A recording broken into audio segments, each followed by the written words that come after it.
Hey, A-Pushers, with 18 days left before the A-Push exam, this is what I would do to make sure that I was prepared. This week, we're going through the content from period 5, which is 1844 to 1877. If you have any questions, drop them below, and I'll be sure to answer. So one of the main things the College Board highlights in this period is the reasons for the victory during the Civil War. So one of the reasons that you want to be familiar with is improvements in leadership. So thinking about the differences between the initial years under George McClellan towards the end of the years with Grant and Sherman.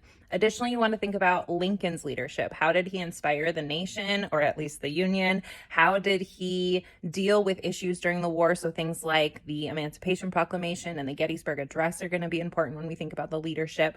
Then you want to be familiar with some key victories. So the ones that I generally highlight are going to be the Battle of Vicksburg and the Battle of Gettysburg and the Battle of Antietam. So those are going to be kind of significant turning points that you should be familiar with. You also want to be familiar with how the Union destroyed the South near the end of the war, that idea of total war, Sherman's march to the sea.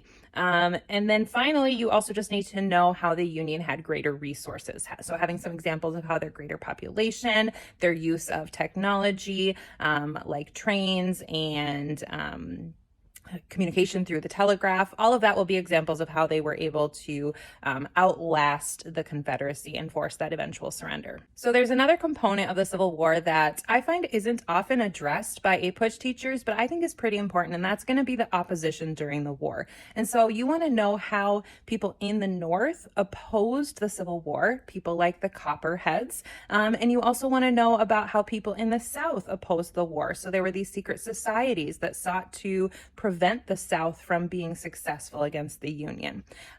You also should be familiar with how different groups of people supported the war effort. So thinking about the role that African Americans played in different periods and in different regions, and then also the role that women played in the war. So those are some additional key points that I would look at. So today, April 22nd, 2024, we are 18 days out from the APUSH exam, and today I would review the Civil War.